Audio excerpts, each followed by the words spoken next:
దేవునికి స్తోత్రములు, అందరికీ వందనములు. ప్రార్థన చేసుకుందామండి. ప్రార్థన.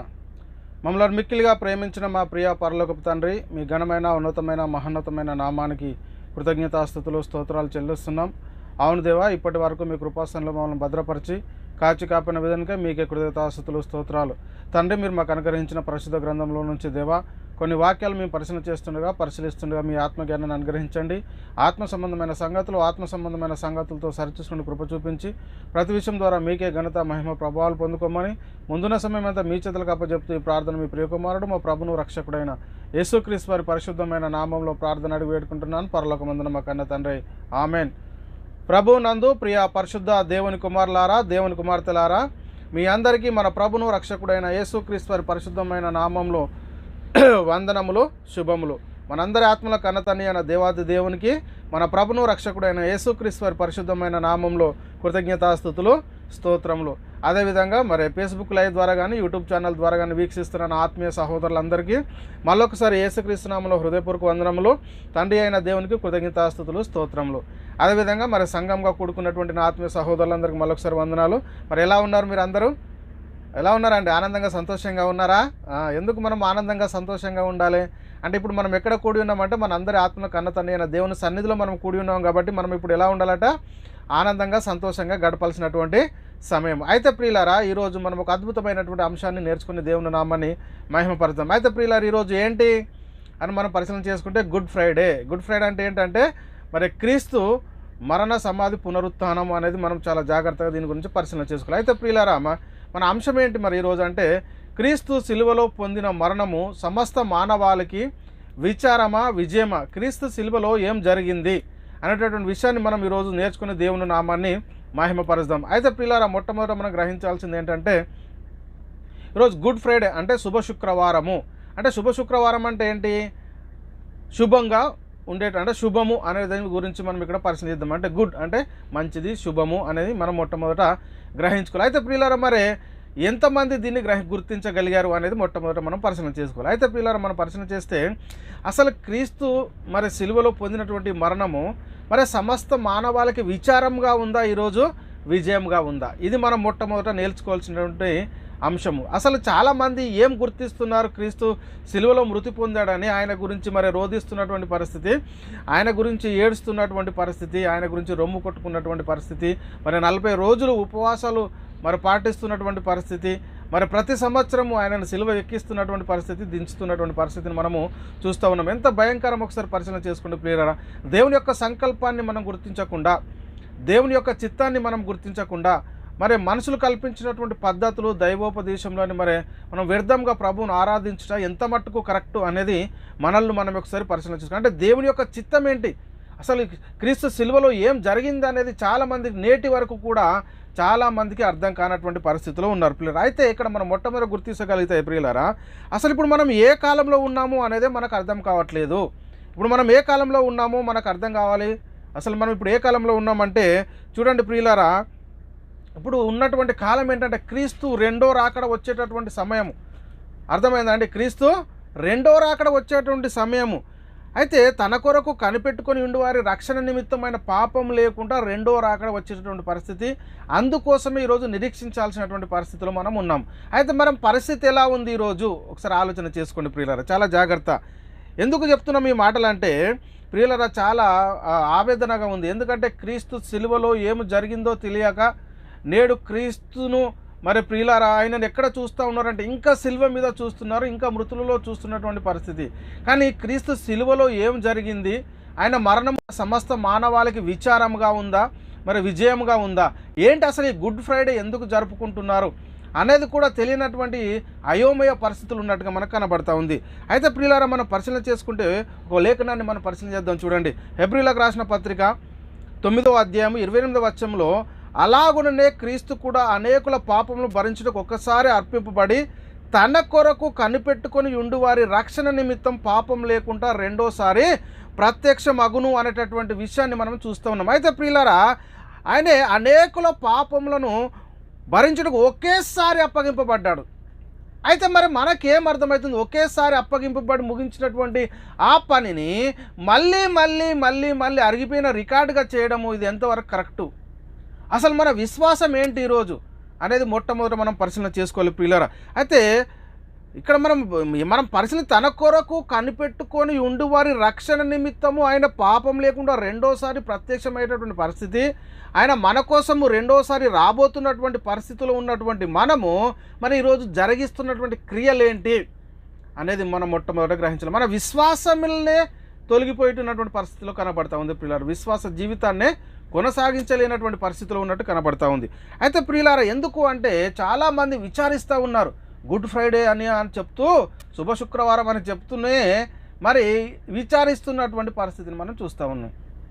ఎందుకంటే అయ్యో నువ్వు మా కోసం సిలువెక్కావు, అయ్యో నువ్వు మా కోసం శ్రమలు పొందావు అని దుఃఖిస్తున్నారు, ఏడుస్తున్నారు. 40 రోజులు ఉపవాసాలు లెంట్ అని ఆచరిస్తూ మరి దేవుణ్ణి మరి వీళ్ళు గణపరుస్తూ ఉన్నారా, అవమానపరుస్తూ ఉన్నారా అనేది వీరికే తెలియనటువంటి అయోమయ పరిస్థితిలో ఉన్నట్టుగా కనబడుతుంది నేడు క్రీస్తు సంఘం అని చెప్పుకుంటున్నటువంటి వారు అనేకులు కొద్దిమంది. అయితే ప్రియులారా, యేసుక్రీస్తు మరి ఏం చెప్తూ ఉన్నాడు? నా కోసం ఏడవండి అని చెప్పాడా? అంటే లేఖనాలు ఏం చెప్తా ఉన్నాయో తెలియనటువంటి అయోమయ పరిస్థితిలో ఉన్నారండి ఈరోజు. చూడండి యేసుక్రీస్తు వారు ఏం చెప్తూ ఉన్నాడు. లూకా సువార్త 23వ అధ్యాయము 27-28 వర్షంలో మనం పరిశీలిస్తే ప్రియులారా, గొప్ప జన సమూహము ఇది ఎప్పుడు నాటి యెరూషలేములో జరుగుతున్నటువంటి పరిస్థితిని మనం చూస్తూ ఉన్నాం. ఇప్పుడు కాదు, ఇది ఎప్పుడు అంటే గొప్ప జన సమూహము ఆయన గురించి రొమ్ము కొట్టుకొనుచు దుఃఖించుచున్న చాలామంది స్త్రీలు ఆయనను వెంబడించారు. చాలామంది స్త్రీలు ఆయనను వెంబడించారండి. అంటే ఏం జరుగుతూ ఉంది అంటే గొప్ప జన సమూహము ఆయనను చూచి రొమ్ము కొట్టుకొనుచు దుఃఖించుచున్న చాలామంది స్త్రీలు ఆయనను వెంబడించిరి. యేసు వారి వైపు తిరిగి, యెరూషలేము కుమార్తెలారా, నా నిమిత్తము ఏడవకుడి, మీ నిమిత్తము మీ పిల్లల నిమిత్తము ఏడువుడి అంటాడు. అయితే పిల్లరా, మనం చాలా జాగ్రత్తగా పరిశీలన చేసుకోవాలి ఈ అంశాన్ని. మరి ఎందుకోసం మనం ప్రభు గురించి దుఃఖిస్తున్నాము, ఎందుకోసము మనం ఆయన గురించి రోధిస్తున్నాము, ఎందుకు మన శరీరాలను మరి తెలియకుండానే ఆయాసపరుచుకుంటున్నాము, మన విశ్వాస జీవితం ఏంటి?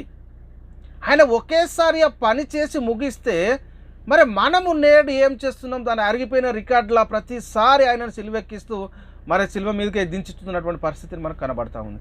దేవుడు అసలు మన విషయంలో ఏం కోరుకుంటున్నాడో తెలియట్లేదు. ఏంటండి, ఇప్పుడు యేసుక్రీస్తు ఎక్కడున్నాడో కూడా తెలియనటువంటి పరిస్థితిలో ఉన్నారండి. ఆయనే మృతుల నుండి తిరిగి లేచి పరిశుద్ధమైన ఆత్మను బట్టి ప్రభావంతో దేవుని కుమారుగా నిరూపించుకొని తండ్రి కుడిపార్శ్వంను ఆసీనుడై ఉంటే ఆయనను ఎక్కడ వెతుకుతున్నారు ఈరోజు? ఇంకా సిల్వ మీదనే వెతుకుతున్నటువంటి పరిస్థితి. ఆయన కోసం చింతిస్తున్నారు, బాధపడుతూ ఉన్నారు, రోధిస్తున్నారు. దేవునికి ఇష్టానుసారంగా జీవిస్తూ ఉన్నటువంటి పరిస్థితి మనకు కనబడతా ఉందా? ఇది దేవుని చిత్తానుసారమేనా అనేది మనం మొట్టమొదటి ఒకసారి పరిశీలన చేసుకోవాలి ప్రియులారా. ఎందుకు ఆయన మన కోసం ఈ లోకానికి రావాల్సి వచ్చింది? ఎందుకు ఆయన మన నిమిత్తము తన ప్రాణాన్ని అప్పగించాడు? అనేకుల పాపంలో భరించడానికి ఒకేసారి ఆయన ఎందుకు అప్పగించుకున్నాడో అనే తెలియనటువంటి అయోమయ పరిస్థితులు ఉన్నారు ఈరోజు క్రైస్తవ సమాజం అని చెప్పుకుంటున్నటువంటి వారు. ఆలోచన చేయండి, మన పరిస్థితి ఎలా ఉంది ఈరోజు? దేవుని యొక్క చిత్తానికి మరి మనం దేవుని యొక్క చిత్తాన్ని గ్రహిస్తున్నామా? దేవుని చిత్తాన్ని నెరవేరుస్తున్నామా? మరి దేవునికి అయిష్టాలుగా ఉంటున్నామా? ఎలాంటి పరిస్థితులు ఉన్నారు ఒకసారి ఆలోచన చేయండి. యేసుక్రీస్తు ఏమంటున్నాడు? ఇంకా ఎవడును నా ప్రాణమును తీసుకొనడు, నా అంతటా నేనే దానిని పెట్టుచున్నాను, దాన్ని పెట్టుటకు నాకు అధికారం కలదు, దాన్ని తిరిగి తీసుకునడానికి నాకు అధికారం కలదు. ఎవరండి క్రీస్తు ప్రాణాన్ని తీసుకునేటటువంటి ఈ లోకంలో? ఉన్నారా? ఎవరైనా ఉన్నారండి? ఎవ్వరూ కూడా లేదు. ఎందుకు అర్థం అవ్వట్లేదు? మరి ఎందుకు అర్థం కావట్లేదు? ఆయన తన ప్రాణాన్ని పెట్టుటకు అధికారం గలవాడు, దాన్ని తిరిగి తీసుకునేటందుకు అధికారం కలిగినటువంటి వాడు. మరి మనకెందుకు అర్థం అవ్వట్లేదు? ఆయన ఎందుకు వచ్చాడు? అనేకల పాపముల గురించి ఎందుకు ఆయన అప్పగించుకున్నాడు? తను బలిగా అర్పణగా అప్పగించుకొని మరి ఆయన మృతుల నుండి తిరిగి లేచిన తర్వాత ఇవాళ మన విశ్వాసం ఎంత భయంకరంగా ఉందో చూడండి.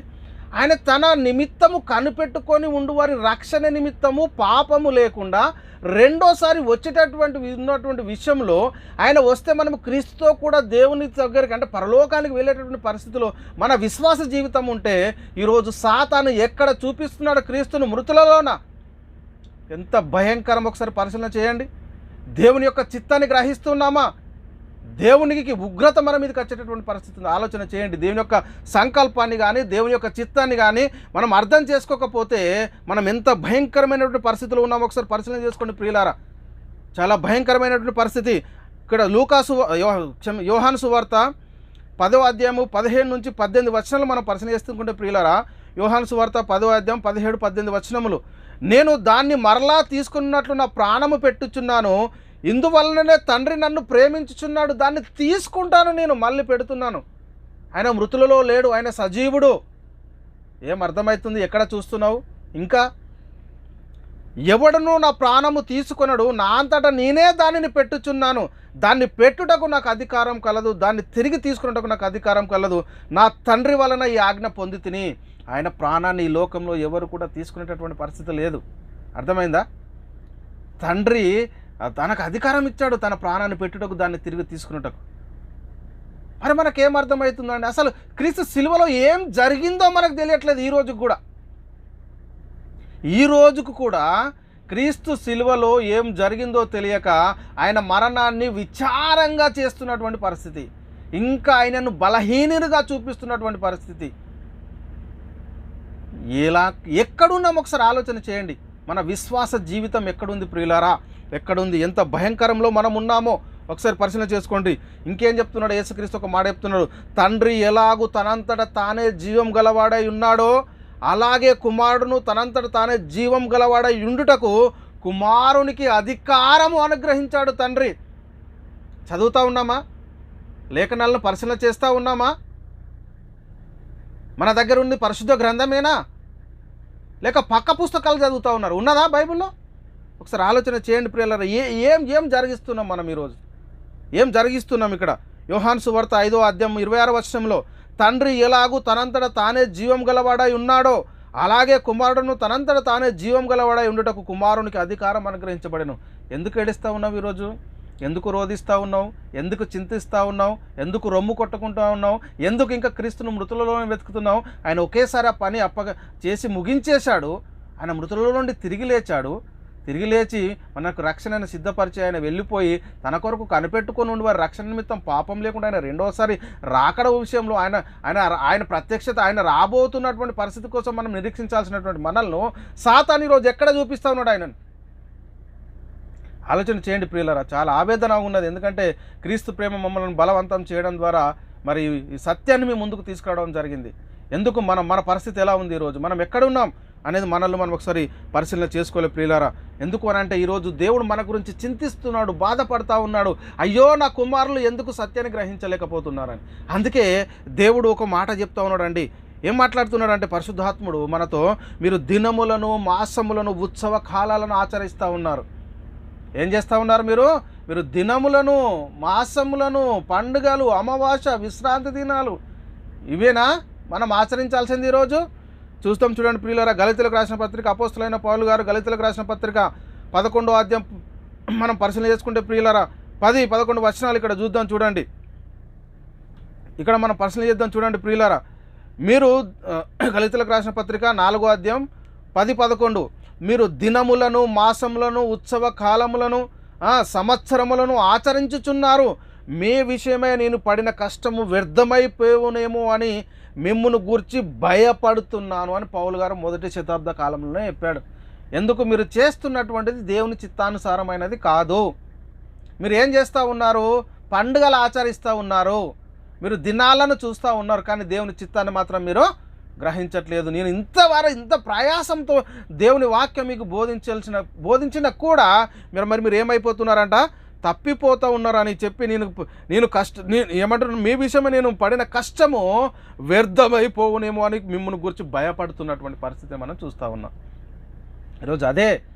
ఈరోజు మేము కూడా అదే భయపడుతూ ఉన్నాం. క్రీస్తు సిలువకు మనం ఏం అర్థం చేసుకుంటున్నాం? క్రీస్తు సిలువలో మనం ఏం ఆచరిస్తూ ఉన్నాం? మనం ఏం దినములనే, మాసంలోనే చూస్తూ ఉన్నాం, కానీ మరి దేవుని యొక్క సంకల్పాన్ని మనం గుర్తిస్తున్నాం? అసలు సిలువలో ఏం జరిగిందో మనకు అర్థమవుతుందా? ఫస్ట్ మరి చెప్పే బోధకులు అదే చెప్తా ఉన్నారా? క్రీస్తు పునరుత్థానం వలన మనకేం జరిగింది, ఇప్పుడు మనం దేనికోసం నిరీక్షించాలి, మన పరిస్థితి ఏంటి? ఎవరు కూడా చెప్పట్లేదు ప్రియులారా. ఎందుకు చెప్పట్లేదు? దేవుని చిత్తాన్ని ఎందుకు గ్రహించట్లేదు? అర్థం చేసుకోవాల్సినటువంటి పరిస్థితి ఎంతైనా ఉంది. అందుకే దేవుడు ఆ రోజు చెప్పాడు, హోషేయ ప్రవక్త ద్వారా చెప్తున్నటువంటి మాట ఏంటంటే, హోషేయ గ్రంథం 2వ అధ్యాయం 11వ వచనంలో, దాని ఉత్సవ కాలములను, పండుగలను, అమావాస్యములను, విశ్రాంతి దినములను నేను మాన్పించు కాలమును, నేను నియామక కాలములను మాన్పించును అంటాడు. వాటన్నిటిని నేను మాన్పించేశాను. మళ్ళీ ఎందుకు తిరిగి చేస్తూ ఉన్నావు? ఎందుకు మళ్ళీ అటే మళ్ళుతా ఉన్నావు. అటు మర్రేటి కొన్ని ఉన్నాయి. ఏంటి అట, కడగబడిన పంది మళ్ళీ బురదలో దొరుకుతుందంట, కుక్క తన వాంతికి తిరుగుతుందట. అసలు ఏం అర్థమవుతుంది? అసలు మన పరిస్థితి ఎలా ఉంది ఈరోజు? ఎలాంటి పరిస్థితులు ఉన్నాం ప్రియులారా? ఒకసారి ఆలోచన చేయండి. ఇంకేం చెప్తుండు యెషయా గ్రంథము 1:14-15 వచనంలో, మీ అమావాస్య ఉత్సవ కాలములను నియామక కాలంలోను నాకు హేయాలు జరిగిస్తారు ఈరోజు చాలామంది. ఈరోజు ఏం జరిగిస్తూ ఉన్నారు? హేయాలు. పెట్టుకుంటున్నది క్రైస్తవుడని, కానీ జరిగిస్తున్నది దానికి విరుద్ధంగా కనబడతా ఉంది మనకు. ఎలాంటి పరిస్థితులు ఉన్నారు ఒకసారి పరిశీలన చేయండి. ఇక్కడ యెషయా ప్రవక్త ద్వారా దేవుడు మాట్లాడుతూ ఉన్నాడు. యెషయా గ్రంథము 1:14-15లో, మీ అమావాస్య ఉత్సవములను నియామక కాలంలోను కాలంలో అట ఏంటి అట, నాకు హేయములు, అవి నాకు బాధాకరములు, వాటిని సహింపలేక విసికి ఉన్నాను. మీరు తిరిగి అరిగిపోయిన రికార్డ్ లాగా వాటినే చేస్తూ ఉంటే వాటి ద్వారా నేను విసిగిపోయానని చెప్తున్నాడు దేవుడు. దేవునికి విసుకొచ్చేలా జీవిస్తున్నాం ఈరోజు మనం. ఎక్కడున్నాం ఒకసారి పరిశీలన చేసుకోండి, ఆలోచన చేయండి. క్రీస్తు శిలువలో పొందిన మరణము మరి సమస్త మానవాళికి రోజు విచారంగా కనబడుతుందా, విజయంగా కనబడుతుందా? ఆయన శిలువలో ఏం జరిగింది అనేది మనకు అర్థం కాకపోతే మన విశ్వాస జీవితం ఎలా కొనసాగిస్తాం చెప్పండి ప్రియులారా? ఎలాంటి పరిస్థితుల్లో ఉన్నాం ఒకసారి ఆలోచన చేసుకోండి అని చెప్పి ఇక్కడ 15లో చెప్తున్నాడు, మీరు మీ చేతులు చాచినప్పుడు మిమ్మల్ని చూడక నా కన్నులు కప్పుకొందును, మీరు బహుగా ప్రార్థన చేసినను నేను వినను, మీ చేతులు రక్తముతో నిండి ఉన్నామని చెప్తున్నటువంటి మాట మనం చూస్తూ ఉన్నాం. మీరు ఏమి చేసినా దేవుడు చూడడు, ఆయన వినడు. ఎందుకంటే ఆయన చిత్తాన్ని మీరు గ్రహించట్లేదు కాబట్టి. ఆయన చిత్తాన్ని అసలు మనం ఎక్కడున్నామో మనకు అర్థమవుతుందా ఈరోజు? ఇంకా కూడా మనం ఎటు తిరుగుతూ ఉన్నాము, ఎలాంటి పరిస్థితులు ఉన్నాం ప్రియులారా? ఆలోచన చేయండి. అందుకే లేఖనాలు ఏం చెప్తున్నావు అంటే, మనం శరీర సంబంధమైనటువంటి క్రియలు జరిగించకూడదు. ఇటు క్రైస్తవుడు అంటేనే ఆత్మ సంబంధమైనటువంటి సంగతులను మనం తెలుసుకోవాలి. కానీ ఇంకా ఈ పండుగలు, అమావాస్యలు, విశ్రాంతి దినాలు వీటన్నిటిని జరిగిస్తే దేవుని నామాన్ని మనం దూషించినట్లు అవుతుంది. అర్థం చేసుకోండి. మీరు ఏం చేసినా ఆయన కన్నులో చూడవు, ఆయన మీ ప్రార్థన కూడా వినడని చెప్పేశాడు ఆల్రెడీ. మరి ఇంకా మనం ఏం చేస్తూ ఉన్నాము? మన పరిస్థితి ఎలా ఉంది ఒకసారి ఆలోచన చేయండి ప్రియులారా. అందుకే అపోస్తులైన పౌలు గారు రోమిలోకి రాసిన పత్రిక ఇక్కడ 8వ అధ్యాయం 13వ వచనంలో మనం పరిశీలిస్తే, ప్రియులారా, మీరు శరీరానుసారంగా ప్రవర్తించిన ఎడల చావవలసిన వారై ఉందరు, కానీ ఆత్మచేత శరీర క్రియలను చంపే ఎడల జీవిస్తున్నారు. మనం శరీర సంబంధమైన వాటిని ఆలోచించకూడదు.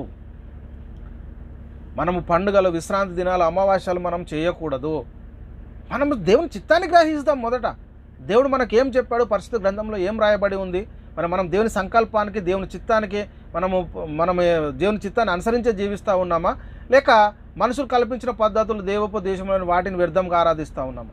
ఎలాంటి పరిస్థితులు ఉన్నాం? మనల్ని మనం పరిశీలన చేసుకుందాం. బైబిల్ని పరిశీలన చేద్దాం. మొట్టమొదట దేవుని యొక్క వాక్యానికి లోపడదాం, దేవుని యొక్క మాటకు లోపడదాం. మనం ఎలా ఉన్నాం ఒకసారి ఆలోచన చేయండి ప్రియులారా.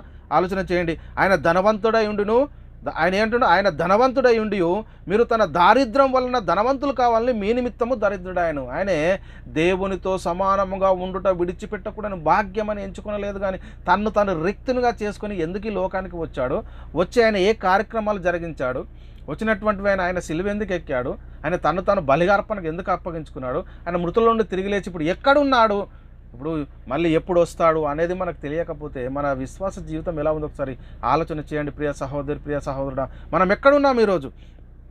అపోస్తలుడైన పౌలు గారు కొరింథీయులకు రాసిన 2వ పత్రిక 8వ అధ్యాయం 9వ వచనంలో, మీరు మన ప్రభు అయిన యేసుక్రీస్తు కృపను ఎరుగుదురు కదా, ఆయన ధనవంతుడైండు, మీరు తన దారిద్ర్యం వల్ల ధనవంతులు కావాలని మీ నిమిత్తము దారిద్రుడాయని చెప్తున్నటువంటి మాటలు మనం ఇక్కడ చూస్తూ ఉన్నాం.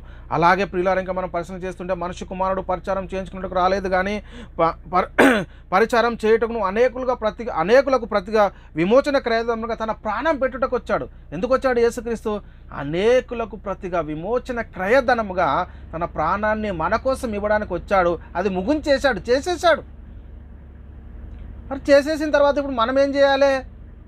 దాన్ని పట్టుకొని ఏడ్చుకుంటూ కూర్చోవాలా, లేక దేవుని యొక్క చిత్తాన్ని కానీ సంకల్పాన్ని కానీ గుర్తించి మనమే క్రీస్తు రెండో రాకడ కోసం సిద్ధపరచుకోవాలా? ఎలా ఉంది పరిస్థితి? మన పరిస్థితి ఎలా ఉంది చూడండి ప్రియులారా. చాలా జాగ్రత్త. ఈ మాటలు మత్తయి సువార్త 20:28లో ఉంటాయి. అదే ప్రియులారా, ఆయన మన నిమిత్తము తన ప్రాణం పెట్టాడు.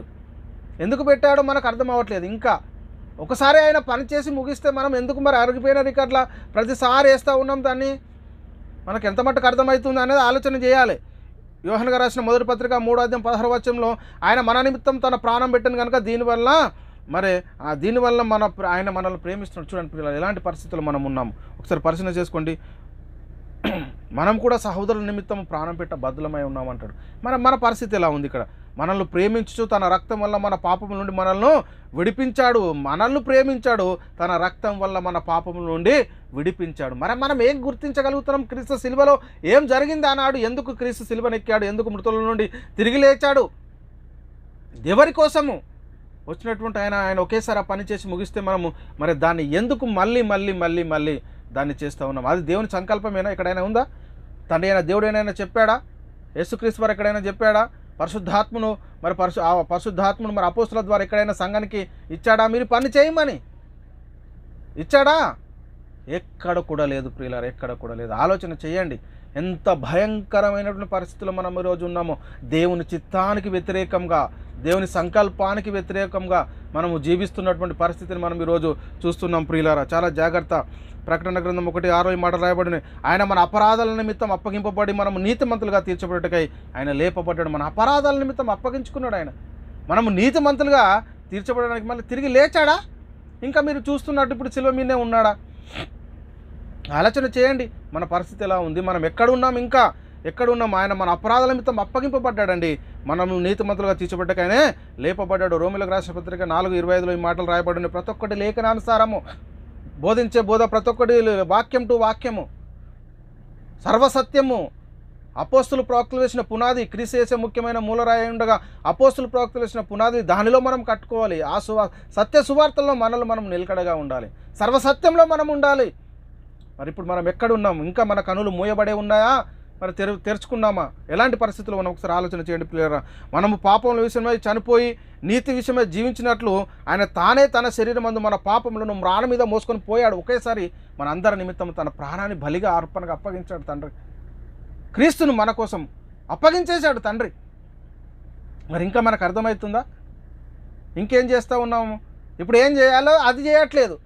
ఇప్పుడు సంఘం ఏం జరిగించాలో అది జరిగించట్లేదు. సంఘాన్ని ఏం సిద్ధపరచాలి, క్రీస్తు రెండో రాకడ కోసం సిద్ధపరచాల్సినటువంటి సంఘాన్ని ఎటు సిద్ధపరుస్తూ ఉన్నారు చూడండి. ఎంత భయంకరం అండి! ఎలాంటి పరిస్థితిలో ఉన్నామండి మనం ఈరోజు?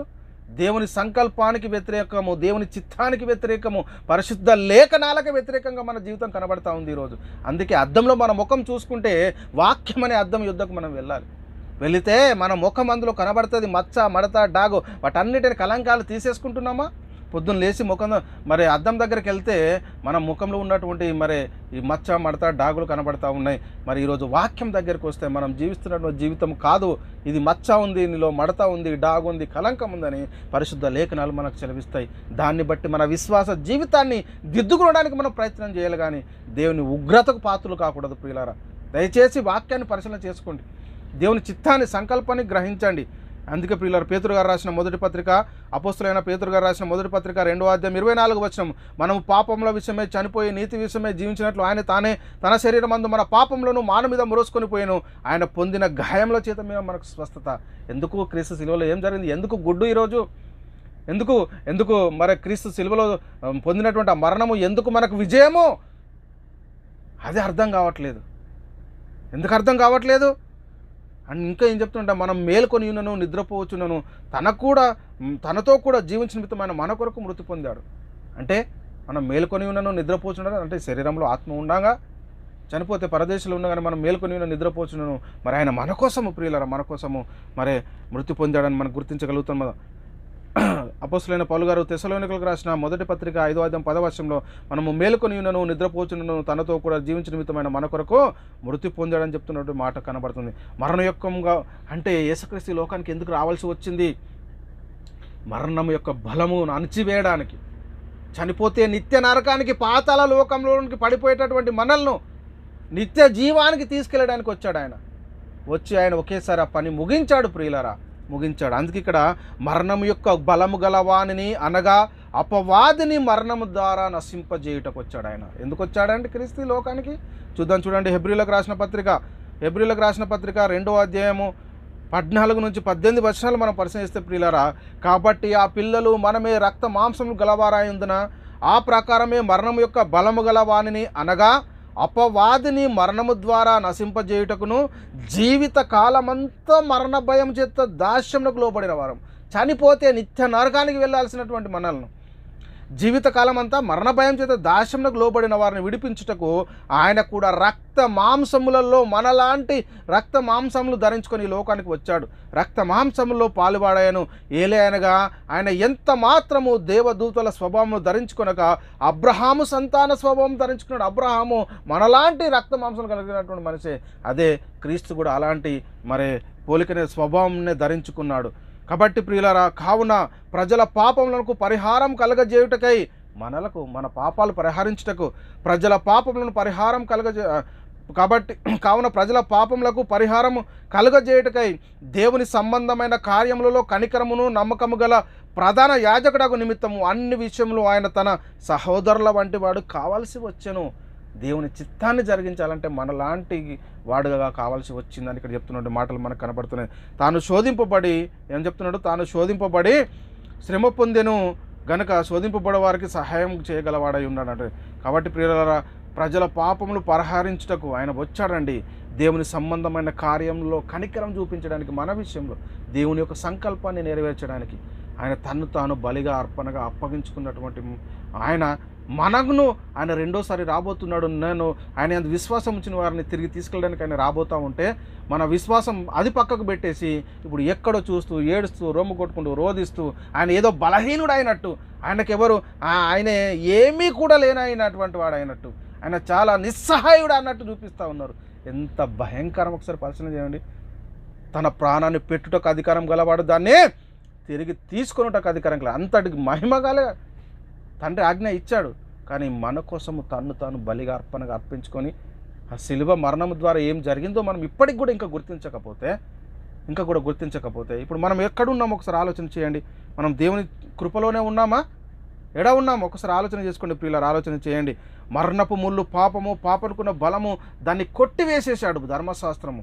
ఒక్క ఆజ్ఞ విషయంలో అతిక్రమిస్తే ఇచ్చినటువంటి 10 ఆజ్ఞలు 9 చేసి ఒక్కటి కూడా తప్పిపోతే ఆజ్ఞలు అన్నిటి విషయంలో నశింపజేసేటటువంటి పరిస్థితి ధర్మశాస్త్రం కలిగింది.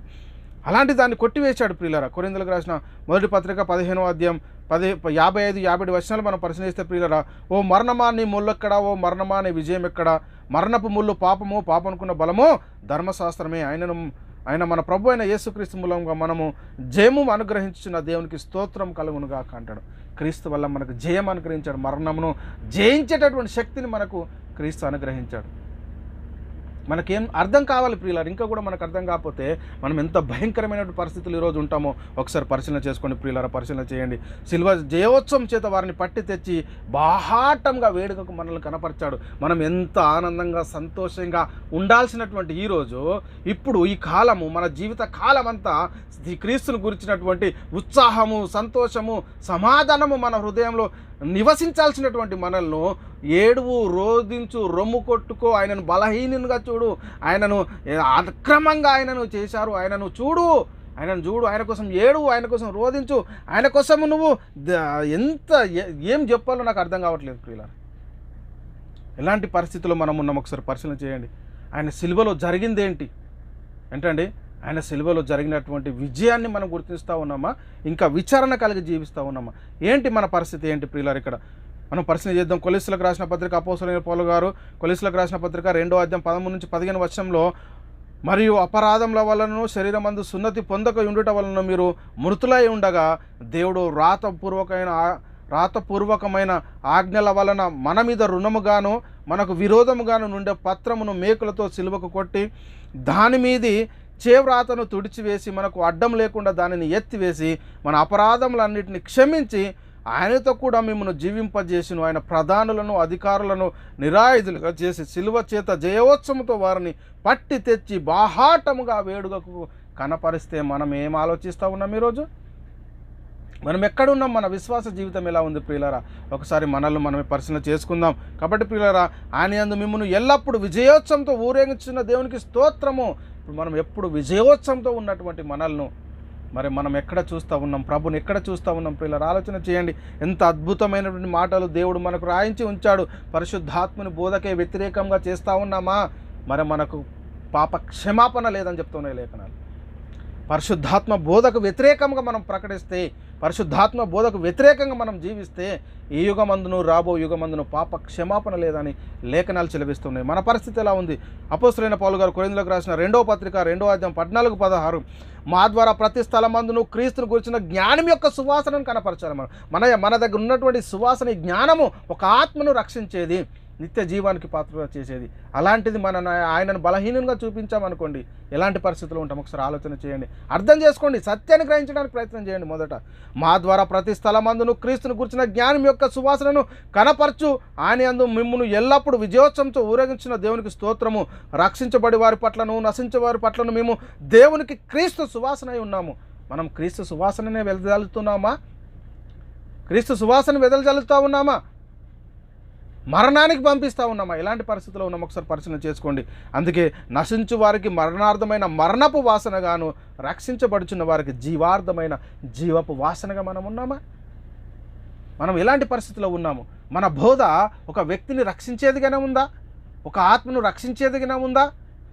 నిత్య జీవానికి పాత్రులుగా చేసేదిగానే ఉందా? విశ్వాస జీవితం ఏంటి? ఈరోజు మనం దేనిలో కట్టబడాలి? ఈ పండుగలు, అమావాస్యలు, విశ్రాంతి దినాలు ఎక్కడైనా పరిశుద్ధ గ్రంథంలో జరిగించారా? దేవుని యొక్క సంకల్పాన్ని గుర్తిస్తున్నామా ప్రియులారా? మొదట దేవుని యొక్క సంకల్పాన్ని గుర్తించండి. ఎవరిని కూడా ఉద్దేశించి చెప్పట్లేదు, వ్యక్తిని కానీ, సంఘాన్ని కానీ, సంస్థని కానీ, ఎవరిని గురించి కూడా కాదు. కానీ ఏంటంటే లేఖనం ఏం చెప్తుందో దాన్ని మీ ముందుకు తీసుకొచ్చి, ఎందుకంటే క్రీస్తు ప్రేమ మనం బలవంతం చేయడం ద్వారా సత్యము అసత్యము ఏంటి ఈరోజు అనేది మీకు తెలియజేస్తున్నాం. ఆలోచన చేయండి, అర్థం చేసుకోండి, సత్యాన్ని గ్రహించండి ప్రియులారా. మనము బోధించే బోధ రక్షించబడి వారికి జీవార్థమైన జీవపు వాసనగా ఉండాలి ప్రియులారా, జీవార్థమైన జీవపు వాసనగా ఉండాలి. కాబట్టి ప్రియులారా, మనం ఆలోచన చేయండి. సమాధానకర్తయగు దేవుడు సాతానును మీ కాళ్ళ కింద శీఘ్రముగా చితకత్రొక్కించును, మన ప్రభు అయిన క్రీస్తు కృప మీకు తోడైండును అని చెప్తున్నటువంటి మాటలు మనం చూస్తూ ఉన్నాం. మన కృపలోనే ఉన్నామా? ఇప్పుడు ఎలా ఉన్నామో ఒకలా ఆలోచన చేయండి. రోమిలకు రాసిన పత్రిక 16:20. కాబట్టి ప్రియులారా, విజయమందు మరణము వింగివేయబడను అని వ్రాయబడిన వాక్యము నెరవేరను. క్రీస్తు శిలువలో ఏం జరిగింది? క్రీస్తు శిలువలో అంటే ఇక్కడ చూద్దాం. కొరింథీయులకు రాసిన అపోస్తలుడైన పౌలు గారు కొరింథీయులకు రాసిన మొదటి పత్రిక 15వ అధ్యాయము 52-54 వచనాలు మనం పరిశీలిస్తే ప్రియులారా, భృగు మోగు ఇక్కడ చెప్తున్నాడు, అక్షయమైన ఈ శరీరము క్షయతను ధరించుకోవలసి ఉన్నది, మర్త్యమైన ఈ శరీరము అమర్త్యతను ధరించుకోవాల్సి ఉన్నది. ఈ క్షయమైనది అక్షయతను ధరించుకున్నప్పుడు, ఈ మర్త్యమైనది అమర్త్యతను ధరించుకున్నప్పుడు విజయమందు మరణము వింగివేయబడిన వ్రాయబడిన వాక్యం నెరవేరిన. ఇప్పుడు ఎలాంటి పరిస్థితుల్లో ఉన్నాము? విజయమందు మరణం వింగివేయబడినటువంటి పరిస్థితిలో ఉన్నామా? మనం ఇప్పుడు మనమే దేవునికి ఎలా నెరవేర్చుకుంటున్నాం ప్రియులారా? ఎలాంటి పరిస్థితుల్లో ఉన్నాం? ఒకసారి ఆలోచన చేయండి. మర్త్యమైనది జీవం చేత మృంగివేయబడినట్లు ఆ నివాసము దీనిపైన ధరించుకుని కోరుచున్నాం. ఇప్పుడు క్రీస్తు రెండవ రాకలో జరిగేదేంటి? ఆయన ఎందుకు రాబోతున్నాడు? అనేది విశ్వాసం వస్తే ఏం జరుగుతుందంటే ఈ మాటలు రాయబడి ఉన్నాయి. ఏంటంటే కొరింథీయులకు రాసిన మొదటి పత్రిక 15:52-54లో భ్రూర మోగును, అప్పుడు మృతులు అక్షయులుగా లేపబడుదురు, మనము మార్పు పొందుదము. క్షయమైన ఈ శరీరము, ప్రభు ఈ రోజే వస్తే క్షయమైన ఈ శరీరము ఏమవుతుంది? క్షయమైన ఈ శరీరము అక్షయతను ధరించుకోవలసి ఉన్నది, మర్త్యమైన ఈ శరీరము అమర్త్యతను ధరించుకోవలసి ఉన్నది. ఈ క్షయమైనది అక్షయతను ధరించుకున్నప్పుడు, ఈ మర్త్యమైనది అమర్త్యతను ధరించుకున్నప్పుడు విజయమందు మరణము మింగివేయబడిన వ్రాయబడిన వాక్యము నెరవేరేటటువంటి పరిస్థితి ఉంటుంది. మరి ఇప్పుడు మనం ఎలాంటి పరిస్థితులు ఉన్నాము? ఒకసారి ఆలోచన చేయండి. ఇంకేం చెప్తున్నాడంటే ఇక్కడ కొరింథీయులకు రాసిన 2వ పత్రిక 5:1-4లో భూమి మీద ఉన్న మన గుడారమైన ఈ నివాసము శిథిలమైపోయినను చేతి పని కాక దేవుని చేత కట్టబడినది నిత్యమైన నివాసము పరలోకముందు మనకున్నదని ఎరుగుదుము. మనకు నిత్యమైన నివాసం ఎక్కడుందండి? బొందలగడ్డలో లేదు, పరలోకంలో ఉంది. ఇది మనం మొట్టమొదటి గ్రహించుకోవాల్సిన అవసరం ఎంతైనా ఉంది. ఎక్కడుందట? పరలోకమందున్నదని ఎరుగుదుము, మనము దిగంబరులము కాక వస్త్రము ధరించుకున్న వారంగా కనబడదు. కాబట్టి పరలోకం నుండి వచ్చు మన నివాసము దీనిపైన ధరించుకున్న ఆపేక్షించదు, దీనిలో మూలుగుచున్నాము. ఈ గుడారంలో ఉన్న మనము భారం మోసుకొని మూలుగుచున్నాము. ఇది తీసివేయవలని కాదు, కానీ మర్త్యమైనది జీవం చేత మృంగివేయబడినట్లు ఆ నివాసము దీనిపైన ధరించుకొని కోరుచున్నాము. క్రీస్తు రెండవ రాకడ వచ్చేటప్పుడు ఏం జరుగుతుంది? ఆయన విశ్వాసం ఉన్నటువంటి వారి గురించి చెప్తున్నటువంటి మాటలు ఇవి. ఆయన వచ్చినప్పుడు విజయము మనకు ఏం జరుగుతూ ఉంటుంది? మర్త్యమైనది జీవం చేత మృంగివేయబడుతుంది, పైనుంచి వచ్చే నివాసాన్ని మనం ధరించుకునేటటువంటి వారమై ఉంటాం. కాబట్టి ప్రియులారా, ఇక్కడ విజయమందు మరణము మృంగివేయబడునని వ్రాయబడిన వాక్యము నెరవేరిపోతుంది. చూడండి, ఇప్పుడు క్రీస్తు రెండవ రాకడలో ఎంత మహిమ దాగి ఉంది చూడండి ప్రియులారా. మనం పరిశీలన చేద్దాం ఎలాంటి పరిస్థితుల్లో మనం ఉన్నాము. క్రీస్తు యొక్క శిలువ వ్యర్థము కాకుండా చూసుకోవాలి మనం.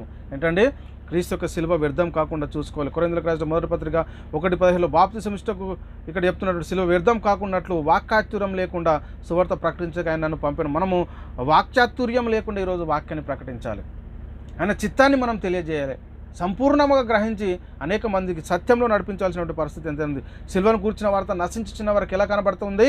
వెర్రితనం కానీ రక్షించబడుచున్న మనకు దేవుని శక్తి ఈరోజు దేనిలో ఉందంటే సిలువలో దేవుని శక్తి ఉంది. అందుకే సిల్వను కూర్చిన వార్త క్రీస్తు మరణ పునరుత్థానంలో ఏం జరిగిందో మనకు అర్థం కావాలి. మొదట సిల్వను కూర్చిన వార్త నశించిన వారికి వెర్రితనం కానీ రక్షించబడుతున్న మనకు దేవుని శక్తి. నేను యేసుక్రీస్తును అనగా సిలువ వేయబడిన క్రీస్తును తప్ప మరి దేనిని మీ మధ్య నేరకుందని నిశ్చయించుకుంటాను. ఈరోజు మనం సిలువ వేయబడిన క్రీస్తుని మనం అంటే ఎందుకు ఆయన మన కోసము తాను బలిగా అర్పణగా అప్పగించుకున్నాడు అంటే ఆ పరలోకం నుండి వచ్చేటటువంటి ఆ నిత్యమైన నివాసాన్ని మన కోసం తీసుకొస్తూ ఉన్నాడు. దాన్ని ధరించుకొని మనం వెళ్ళిపోవాలి ప్రియులరా. అయితే మేము సిలువ వేయబడిన క్రీస్తును ప్రకటించుచున్నాము. మనం ప్రకటించాల్సిందే అది. ఆ సిలువలో ఏం జరిగింది అదే అర్థం కావట్లేదు కదండి మనకు. క్రీస్తు సిలువలో మనకు జరిగింది విజయమా విచారమా, మరి ఏం జరిగిందో మనకు అర్థం కావట్లేదు. నా సువార్త ప్రకారము దావీదు సంతానం మృతుల నుండి లేచిన క్రీస్తును మనము జ్ఞాపకం చేసుకోవాలి. ఆయన లేచినాడు, ఇంకా ఆయనను చూడొద్దు, ఇంకా మృతులలో ఇంకా చూడొద్దు ఆయన సిల్వ మీద. అర్థమవుతుందండి. ఇంకా మృతులలో చూడొద్దు, సిల్వ మీద చూడొద్దు. ఆయన లేచాడు, ఆయన విజయమందు ఆయన మరి లేచి ఎక్కడున్నాడు చూడండి ప్రియులారా. మృతుల నుండి లేచిన క్రీస్తును మనం జ్ఞాపకం చేసుకోలేదు తప్ప ఇంకా మృతులలో ఆయన లేడు ప్రియులారా, లేడు. పరిశుద్ధాత్మ బోధకు వ్యతిరేకం ఆలోచన చేయండి, సత్యాన్ని గ్రహించండి. క్రీస్తు రక్తంలో మనకు విమోచనం, అమూల్యమైన రక్తం చేత అనగా నిర్దోషమును నిష్కలంకము గొర్రెపిల్ల వంటి క్రీస్తు రక్తం చేత మీరు విమోచించబడ్డాము. ఆయన రక్తమే ఆయన రక్తం ద్వారా మనకు విమోచనం అనేది కలిగింది ప్రియులారా. చాలా జాగ్రత్తగా మనం పరిశీలి. సిలువ వల్ల ద్వేషంను సంహరించాడు దేవుడు. వ్రాతపూర్వకమైన ఆజ్ఞలు గల మన మీద రుణముగాను మనకు విరోధముగాను ఉండిన పత్రమును మేకలతో సిలువ కొట్టి దాని మీద వ్రాతంతో తుడిచివేసి మనకు అడ్డు లేకుండా దాన్ని ఎత్తివేసి మన అపరాధములన్నింటినీ క్షమించాడు. ఆయన సిలువలో అంత గొప్ప మహిమ ఉన్నది. ఆయన మరణ పునరుత్థానంలో మనకు కలిగినటువంటి ఆ మహిమ ఏంటి, మనం పొందుకున్నటువంటి ఆశీర్వాదం ఏంటి, మనం పొందుకున్నటువంటి ఆ స్వతంత్రం ఏంటో మనకు తెలియకుండా పోతే ప్రియులారా ఎంత భయంకరం. ఒకసారి ఆలోచన చేయండి. కాబట్టి ఆయనతో కూడా మిమ్మును ఇక్కడ చెప్తుండే ఆయనతో కూడా మిమ్మును జీవింపచేసిన ఆయన ప్రధానులను అధికారులను నిరాయుధులుగా చేసి సిలువ జయోత్సవంతో వారిని పట్టి తెచ్చి బాహాటంగా వేడుకకు కనపరిచింది. కాబట్టి తన సిలువ వల్ల దేశం సంహరించి దాని ద్వారా వీరిద్దరిని ఏక శరీరంగా చేసి దేవునితో సమాధానపరచవాలని ఇలాగూ చేసిన కనుక ఆయనే మనకు సమాధానకారకుడై ఉన్నాడు. ఆయన సిలువ రక్తం చేత సంధి చేసి ఆయన ద్వారా సమస్తం నవి భూలోకమందు ఉన్నవైనను పరలోకమందు ఉన్నవైనను వాటన్నిటిని ఆయన ద్వారా తనతో సమాధానపరచుకోవాలని తండ్రి అభీష్టమైన ప్రియుల దేవుని యుద్ధకు మనలకు తెచ్చుటకు, దేవుని దగ్గరికి మనల్ని తీసుకెళ్ళటకు అనీతిమంతులైన మన కొరకు నీతిమంతులైన క్రీస్తు ఆయన సిలువలో తను అప్పగించుకున్నాడు. ఎంత భయంకరంగా చూడండి ప్రియులరా. నిత్యుడగు ఆత్మ ద్వారా తను దేవునికి నిర్దోషినిగా అప్పగించుకున్న క్రీస్తు యొక్క రక్తము నిర్జీవ క్రియలను విడిచి జీవం గల దేవుని సేవించకు మన మనస్సాక్షిని ఎంతో ఎక్కువగా శుద్ధి చేయదు. నిర్జీవ క్రియలను విడిచిపెట్టాలి. ఈరోజు మనం నిర్జీవ క్రియలను విడిచిపెట్టాలి ప్రియులరా. నిర్జీవ క్రియలను విడిచి జీవం గల దేవుని సేవించాలి. మనం జీవం గల దేవుని సేవించాలి. ఇంకెక్కడ చూస్తూ ఉన్నాం. కాబట్టి మనల్ని దేవుని యొద్దకు తెచ్చుటకు అనీతిమంతుల కొరకు ఏలైనగా మనల్ని దేవుని యొద్దకు తెచ్చుటకు అనీతిమంతుల కొరకు నీతిమంతుడైన క్రీస్తు శరీర విషయంలో ఆయన చంపబడ్డాడు. ఆయన ఎందుకు ఈ లోకానికి వచ్చాడు? ఆయన వచ్చే సిలువలో చేసిన బలియాగం ద్వారా మనం పొందుకున్నటువంటి మహిమ ఏంటి, మనకు కలిగినటువంటి లాభం ఏంటో మనకు తెలియకపోతే ఇంకా మనము ఆయన మృతులలో నుండి లేచి పరలోకంలో తండ్రి కుడి పార్శ్వం నుండి 3 లోకాలను రాజుగా పరిపాలిస్తున్నటువంటి ఆయన గురించి ఆయనను ఇంకెక్కడ చూపిస్తూ ఉన్నారు చూడండి. సిల్వ మీదనే చూపిస్తూ ఉన్నారా? పరలోకం ఎక్కడికి మనం మీదికి చూస్తూ ఉన్నామా, కిందికి చూస్తూ ఉన్నాం? కిందికి చూసేటి కొన్ని జీవులు ఉన్నాయి, మీదికి చూడాలి. మనం కిందికి ఏం చూస్తాయో మన అందరికీ తెలుసు. మనం ఎటు చూస్తూ ఉన్నాం, ఇంకా ఎక్కడ ఉన్నాం మనం ప్రియులారా? ఆలోచన చేయండి. ఇంకా మీరు సిలువ వేసిన దేవుడు ప్రభుగాను క్రీస్తుగాను నియమించాడు. ఆయన 3 లోకాల అధికారంగా ఉన్నాడు. కాబట్టి ప్రియుల ఆలోచన చేయండి. పునరుత్థానం గతించడని చెప్పుచు సత్యము విషయమై తప్పిపోయినటువంటి పరిస్థితిలో ఉన్నారా? ఎలాంటి పరిస్థితిలో ఉన్నారు? క్రీస్తు లేపబడిన ఏడల మీ విశ్వాసం మీద మీరు ఇంకాను పాపములోనే ఉన్నారు. ఇంకా క్రీస్తుని ఎక్కడ చూస్తూ ఉన్నారు? ఆయన ఇంకా సిలువలో మీద చూస్తే భయంకరమైన పరిస్థితి. ఆలోచన చేయండి ప్రియులారా, ఆలోచన చేయండి. ఒకసారి సత్యాన్ని గ్రహించుకోండి. మృతుల నుండి యేసుక్రీస్తు తిరిగి లేచడం వలన మనకేం కలిగిందో మనకు మొదట అర్థం కావాలి. ఏం జరిగిందండి? యేసుక్రీస్తు వారు మృతుల నుండి తిరిగి లేచడం వలన జీవంతో కూడా నిరీక్షణ మనకు కలిగింది. ఏంటి ఆ జీవంతో కూడా నిరీక్షణ? పేతురు రాసిన మొదటి పత్రిక 1:4 ఇక్కడ మృతుల నుండి యేసుక్రీస్తు తిరిగి లేచడం వలన జీవంతో కూడా నిరీక్షణ మనకు కలుగునట్లు, అనగా అక్షయమైనది, నిర్మలమైనది, వాడబారిన స్వాస్థ్యం మనకు కలుగునట్లు ఆయన తన విశేష కనికరం చొప్పున మనల్ని మరలా జన్మింపజేసిన. అక్షయమైనది, నిర్మలమైనది, వాడబారిన ఆ స్వాస్థ్యాన్ని మనం పొందుకున్నటువంటి మనం మరి ఎక్కడ చూస్తూ ఉన్నాం క్రీస్తును? ఆ క్రీస్తు మరణమును నిరార్థకం చేశాడు, జీవమును అక్షయతను సువార్త వలన వెలుగులోనికి తెచ్చాడు. ఆ వెలుగులోనికి తెచ్చినటువంటి సువార్తనే మనం ప్రకటిస్తూ ఉన్నామా? దాన్ని మనం ఆలోచిస్తున్నామా? ఆ క్రీస్తు చేసేట మరణమును నిరార్థకం చేశాడు, మరి జీవమును అక్షయతను సువార్త వలన. ఆ సువార్త, ఆ జీవం కలిగినటువంటి సువార్తను ప్రకటించు. ఆ జీవం కలిగినటువంటి సువార్త ప్రకటిస్తేనే అనేక మంది నిత్య జీవానికి పాత్రలు అవుతారు. మనం ఎక్కడ ఉన్నాం ప్రియులరా? అపోస్తలుడైన పౌలు గారు తిమోతికి రాసిన 2:1-10 క్రీస్తు యేసు అను మన రక్షకుని ప్రత్యక్షత వలన బయలుపరచబడిన నేను తన కృపను బట్టి మనల్ని రక్షించి పరిశుద్ధమైన పిలుపుతో ఆయన మనల్ని పిలిచిన. ఆ క్రీస్తు యేసు మరణమును నిరార్థకం చేశాడు, జీవంలో అక్షయతను సువార్త వలన వెలుగులోనికి తెచ్చడం. మనం ఏమి చేయాలి ఇప్పుడు అంటే, ఎందుకు మీరు పిలువబడతారు? క్రీస్తు కూడా మీ కొరకు బాధపడి మీరు తన అడుగుజాడలందు నడుచుకున్నట్లు మీకు మాదిరి ఉంచిపోయాడు. ఆయన మాదిరి జీవితాన్ని మనము ఈ లోకంలో కనపరచాలి. క్రీస్తు మరణమందు శ్రమపడిన కనుక మీరు అట్టి మనసును ఆయుధంగా చేసుకోండి అని చెప్తున్నాడు. ఇప్పుడు మీ కొరకు నేను అనుభవించిన శ్రమలందు సంతోషించు సంఘమును ఆయన శరీరం కొరకు క్రీస్తు పడిన పాటల్లో కొదవైన వాటిని నా వంతు నా శరీరం అందు నేను సంపూర్ణం చేయొచ్చునని పౌలు గారు చెప్తున్నటువంటి పరిస్థితిని మనం చూస్తూ ఉన్నాం. మన పరిస్థితి ఎలా ఉంది ఈరోజు? క్రీస్తు ప్రేమ మమ్మల్ని బలవంతం చేయొచ్చున్నది. ఎలాగనగా అందరి కొరకు ఒకడు మృతి పొందిన కనుక మీరందరూ మృతి పొందితురనియు, జీవించి వారికి మీదట తమ కొరకు కాక తమ నిమిత్తం మృతి పొంది తిరిగి లేచిన వారి కొరకే జీవించడానికైనా మన కొరకు మృతి పొందినని నిశ్చయించుకొనిచున్నామంటాడు. నేను క్రీస్తు కూడా సిలువైబడి ఉన్నాను, ఇక్కడ జీవించువాడను నేను కాదు, క్రీస్తే నాయందు జీవించున్నాడు. నేను ఇప్పుడు శరీరం అందు జీవించిన జీవితం నన్ను ప్రేమించి నా కొరకు తన్ను తాను అప్పగించుకున్న దేవుని కుమారులందు విశ్వాసం వల్ల జీవిస్తున్నాను. ఇప్పుడు ఆయన కోసం మనం జీవించాలి. ఆయన కోసం జీవించాలంటే ఆయన ఇప్పుడు ఏడున్నాడో మనకు తెలియాలి. ఆయన ఏడున్నాడో మనకి ఇప్పుడు తెలియాలి. ఏడున్నాడు అంటే తండ్రి కుడిపార్శ్వంలో ఆసీనుడై ఉన్నాడు. ఇప్పుడు 3 లోకాలను పరిపాలిస్తున్నాడు. పరలోకంలో ఉన్న వారిలో కానీ, భూమి మీద ఉన్న వారిలో కానీ, భూమి క్రింద ఉన్నవారు కానీ, ప్రతివాని మోకాలు యేసునామం వంగినట్లును, ప్రతివాని మోకాలు యేసునామం, ప్రతివాని నాలుగే తండ్రి అయిన దేవుని మహిమార్థమై యేసుక్రీస్తు ప్రభు అని ఒప్పుకోవాలని లేఖనాలు చెప్తా ఉన్నటువంటి పరిస్థితిని మనం చూస్తూ ఉన్నాం. ఈరోజు ఇంకెక్కడ ఉన్నాం? మనం ఎక్కడ చూస్తున్నాం? మనం 3 లోకాలను పరిపాలిస్తే ఇంకా శిలువ మీద చూపిస్తున్నాం ఆయనను. ఎంత భయంకరమైన పరిస్థితులు ఉన్నాం ఒకసారి ఆలోచన చేయండి ప్రియులారా. క్రీస్తు యేసు సంబంధులు శరీరం తన ఇచ్చలను దురాశలతో సిలువ వేయాలి. ఇంకా మన శరీర సంబంధమైన వాటి గురించి ఆలోచన చేయకూడదు. క్రైస్తవుడు ఆత్మ సంబంధి, ఆత్మీయమైనటువంటి మాటలు మాట్లాడి ఆత్మ సంబంధమైనటువంటి బోధ చేయాలి, అంతేకాని శరీరానికి సంబంధించినటువంటి బోధ చేయకూడదు. క్రీస్తు యేసు సంబంధులు అని చెప్తున్నాడు, అందుకే మనం పరిశీలన చేయాలి. అయితే మన ప్రభు అయిన యేసుక్రీస్తు సిలువ అందు తప్ప మరి దేని అందును అతిశయించి నాకు దూరం అవును గాక, దానివల్ల నాకు లోకంలోకి నేను సిలువ వేయబడి ఉన్నాము. ఆయన సిలువలో ఏం జరిగింది? మృతులలో నుండి, అందుకే పౌలు ఒక మాట చెప్తాడు, ఏ విధం చేతనైనా నువ్వు మృతులలో నుండి నాకు పునరుత్థానం కలగాలని చెప్తున్నటువంటి పరిస్థితి. క్రీస్తు సిలువలో మరణము నిరార్థకమైపోయింది, జీవం అక్షయత సువార్త వలన వెలుగులోనికి వచ్చింది. అక్షయమైనది, నిర్మలమైనది, వాడబడినటువంటి స్వాస్థ్యము మనకు సిలువలో కలిగింది. మరి ఆ కలిగినటువంటి ఆ బహుమానాన్ని మనం పొందుకొని ఆయన రెండవ రాకడ కొరకు కనిపెట్టాల్సినటువంటి మనల్ని సాతాను క్రీస్తుని ఎక్కడ చూపిస్తున్నాడు అనేది మనం ఒకసారి పరిశీలన చేసుకోవాలి. అయితే చెప్తున్నాడు ఇక్కడ, అయితే మన ప్రభు అయిన యేసుక్రీస్తు సిలువ అందు తప్ప మరి దేని అందు అటసించి నాకు దూరమవును గాక, దానివల్ల లోకంలోకి నేను సిలువబడి ఉన్నామని చెప్తున్న మాటలు మనం చూస్తూ ఉన్నాం. కాబట్టి ఏమనగా మనం ఇంకా పాపంలోకి దాసంలోకి అంగుటకు పాప శరీరం నిరార్థకమన్నట్లు మన ప్రాచీన స్వభావం దాని ఆయనతో కూడా సిలువ వేయబడాలి. ఇంకా మన ప్రాచీన స్వభావాన్ని తీసివేయాలి. ఎక్కడ చూస్తూ ఉన్నాము ప్రియులారా? కాబట్టి ప్రియులారా, మనం పరిశీలన చేసే వెంబడింపకూరవాడు తను ఉపేక్షించుకోవాలి, తన సిలువను ఎత్తుకొని నన్ను వెంబడింపవాలని క్రీస్తు చెప్తుంటాం. మన పరిస్థితి ఎలా ఉంది? ఇప్పుడు ఎక్కడ చూస్తూ ఉన్నాం క్రీస్తును? ఆలోచన చేయండి. మనం కూడా ప్రతి భారంను సులువుగా చిక్కులు పెట్టు పాపను విడిచిపెట్టి విశ్వాసమునకు కర్తయు దాన్ని కొనసాగించబడిన యేసు వైపు చూస్తూ మన ఎదుట ఉంచబడిన పందెంలో ఓపికతో పరిగెత్తుము. ఆయన తన ఎదుట ఉంచబడిన ఆనందం కొరకై అవమానంను నిర్లక్ష్య పెట్టి సిలువను సహించి దేవుని సింహాసనం యొక్క కుడి పార్శ్వమున ఆసీనుడై ఉన్నాడు. దేవుని యొక్క సింహాసనం మందు కుడి పార్శ్వమున ఆసీనుడై ఉన్నటువంటి క్రీస్తును ఈరోజు సిలువ మీద చూపిస్తున్నటువంటి పరిస్థితిని మనం చూస్తూ ఉన్నాం. ఎంత భయంకరం ఒకసారి ఆలోచన చేయండి. ఎలాంటి పరిస్థితిలో ఉన్నామో ఆలోచన చేయండి. మనం ప్రతి భారం ఇక్కడ చెప్తున్నాం, మనము కూడా ప్రతి భారం సులువుగా చిక్కుపెట్టు పాపం నాకు విధేయులైపోయారా?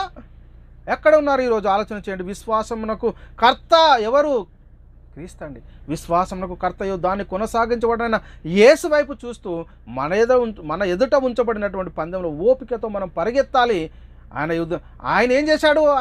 దానికోసం అంటే ఆయన ఎదుట ఉంచబడిన ఆనందం కొరకైన అవమానం నిర్లక్ష్య పెట్టి శిలువను సహించి దేవుని సింహాసనం యొక్క కుడిపార్శ్వం ఆయన ఆసనుడై ఉంటాడు. ఇప్పుడు ఆయన అక్కడ చూడాలి, మనము ఇక్కడ కాదు.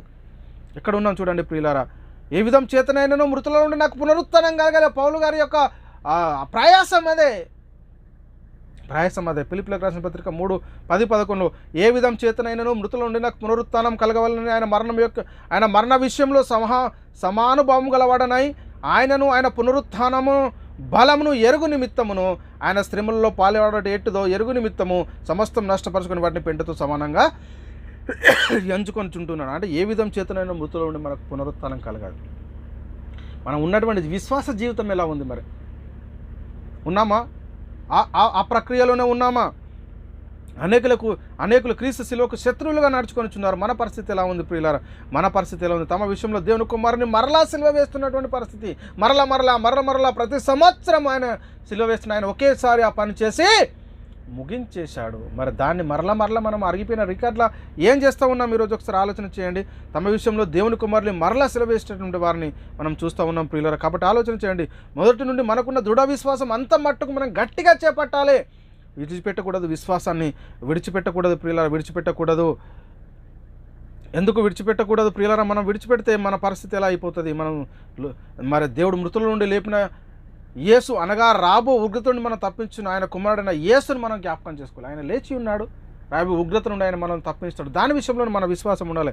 తెస్సలోనికీయులకు రాసిన మొదటి పత్రిక 1:10 ముగించుకుందాం ప్రియులారా.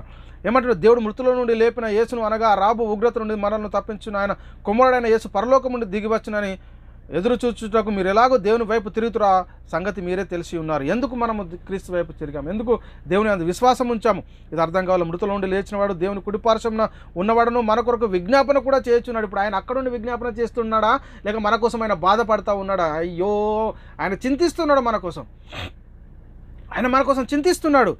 రోమీయులకు రాసిన పత్రిక 8:34 శిక్ష విధించబడ్డవాడు చనిపోయిన క్రీస్తు యేసే, అంతేకాదు మృతుల నుండి లేచిన వాడును దేవుని కుడిపార్శ్వమున ఉన్నవాడును మన కొరకు విజ్ఞాపన చేయవాడును ఆయనే.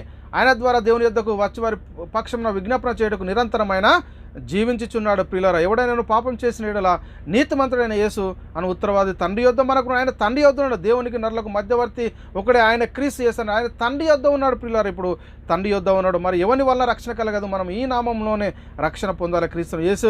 అందుకే యేసు చెప్పడం, యేసు నేనే మార్గమును సత్యమును జీవమును, నా ద్వారా తప్ప ఎవడును తండ్రి యొద్దకు ఎక్కిరాడు. మీరు ఆయన శబ్దం వినిన యెడల మనం కోపం పుట్టించేవారిగా ఉన్నామా? నేడు మీరు ఆయన శబ్దం వినిన యెడల అరణ్యంలో శోధన దినమందు మరి కోపం పుట్టించినప్పుడు మీ హృదయంలో కఠినపరచుకోనకూడదు అని చెప్తున్నటువంటి పరిస్థితిని మనం చూస్తూ ఉన్నాం ప్రియులారా నేడు. కాబట్టి మనం ఎక్కడున్నాము ఇంకా మన పరిస్థితి ఎలా ఉంది చూద్దాం. లాస్ట్ ముగించుకుందాం. ఇక్కడ చెప్తున్నాడు ప్రియులారా, ఎబ్రీయులకు రాసిన పత్రిక 3:8-19 నేడు మీరు ఆయన శబ్దం వినిన యెడల అరణ్యంలో శోధన దినమందు కోపం పుట్టించినప్పటి వలె మీ హృదయంలో కఠినపరచుకొనకుడి. 40 సంవత్సరములు నా కార్యములు చూసి మీ పితరులు నన్ను శోధించిరి చెప్తున్నాడు ఇశ్రాయేలు గురించి. కావున నేను ఆ తరం వారి వలన విసికి వీరెల్లప్పుడూ తమ హృదయాల ఆలోచనలో తప్పిపోయారు. మన పరిస్థితి ఎలా ఉందో ఆలోచన చేయండి. నా మార్గంలో తెలుసుకునలేదు గనుక నేను కోపంతో ప్రమాణం చేసినట్లు వారు నా విశ్రాంతిలో ప్రవేశింపరని చెప్పి తిని. దేవుని చిత్తానికి లోబడకపోతే ఆయన విశ్రాంతిలో ప్రవేశించేటువంటి పరిస్థితి లేదు. సహోదరులారా, జీవం గల దేవుని విడిచిపోయినట్టు విశ్వాసం లేని దుష్ట హృదయం మీలో ఎవని అందైనను ఒకవేళ ఉండునే మనం జాగ్రత్తగా చూసుకునుడి. ఇది మనకు చాలా అవసరం అండి ఈరోజు. సహోదరులారా, జీవం గల దేవుని విడిచిపోటట్టి విశ్వాసం లేని దుష్ట హృదయము మీలో ఎవని అందైనా ఒకవేళ ఉండునే మనం జాగ్రత్తగా చూసుకుని అంటాడు. నేడు మీరు ఆయన శబ్దం వినిన యెడల కోపం పుట్టించినప్పటి వలె మీ హృదయంలో కఠినపరచుకొనకూడని ఆయన చెప్పాను కనుక పాపం వల్ల కలుగు భ్రమ చేత మీలో ఎవడును కఠినపరచబడకుండా ఉన్నట్లు నేడు అనబడు సమయం ఉండగానే ప్రతిదినము ఒకడికొకడు బుద్ధి చెప్పుకొనుడి. ఏలయనగా మొదటి నుండి మనకున్న దృఢ విశ్వాసము అంత మట్టుకు గట్టిగా చేపట్టిన యెడల నే క్రీస్తులో పాలువారమై ఉందుము. విని కోపం పుట్టించిన వారెవరు? మోసే చేత నడిపింపబడి ఐగుప్తులో నుండి బయలుదేరి వచ్చిన వారే కదా. మరి మనం దేవుని యొక్క కార్యాలు చూసుకుంటూ కూడా మరి దేవుని యొక్క చిత్తాన్ని గ్రహించకపోతే మరి దేవునికి కోపం పుట్టించేవారిగా ఉంటాం. ఆలోచన చేయండి. ఎవరి మీద ఆయన 40 ఏళ్ళు ఆయన కోపగించను పాపం చేసిన వారి మీదనే కదా. వారి శవములు అరణ్యంలో రాలిపోయాను, తన విశ్రాంతిలో ప్రవేశించరని ఎవరి గురించి ప్రమాణం చేశాను? అవిధేయుల వారి గురించి కదా. మరి దేవుని విశ్రాంతిలో ప్రవేశించేటటువంటి పరిస్థితులు ఉన్నామా లేదా? కాగా అవిశ్వాసం చేతనే వారు ప్రవేశింపకపోయి గ్రహించుచున్నాము. నేడు మీరు ఆయన శబ్దం వినలేడల అరణ్యంలో శోధన దినమందు కోపం పుట్టించినప్పుడు వాళ్ళే మీ హృదయమును కఠినపరచుకొనకూడదు, ఇక కఠినపరచుకోవద్దు మీ హృదయాలు అని చెప్తున్నటువంటి మాటను మనం చూస్తూ ఉన్నాం. కాబట్టి ప్రియులారా, ఆలోచన చేయండి, అర్థం చేసుకోండి. మనం ఇప్పుడు ఎక్కడ ఉన్నాం, మన పరిస్థితి ఏంటి? మరి క్రీస్తు సిలువలో పొందిన మరణము సమస్త మానవాళికి మరి విచారముగా ఉందా, విజయముగా ఉందా? క్రీస్తు మృతులలో నుండి తిరిగి లేయడం ద్వారా ఏం జరిగింది? జీవంతో కూడిన నిరీక్షణ, అనగా అక్షయమైనది, నిర్మలమైనది, వాడబడిన స్వాస్థ్యాన్ని మనకు పొందుకున్నాము. మరణంలో నుండి జీవంలోనికి దాటి ఉన్నాము. దేవుని అనీతిమంతులను మరి దేవుని యొద్దకు తెచ్చుటకు మరి నీతిమంతుడైన క్రీస్తు మన కోసం తను బలిగా అర్పణగా అర్పించుకొని ఒకేసారి ఆ పని చేసి ముగించాడు. ఆయన మృతుల నుండి తిరిగి లేచి పరలోకానికి వెళ్ళి తండ్రి కుడిపార్శ్వన ఉండి మన కోసం విజ్ఞాపన చేస్తూ ఉన్నాడు, రాజ్య పాలన చేస్తూ ఉన్నాడు.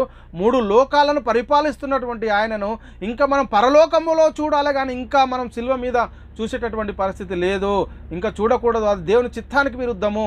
అందుకే ఉత్సవ కాలములను, దినములను, నియామక కాలాలను మీరు ఆచరిస్తూ ఉన్నారు.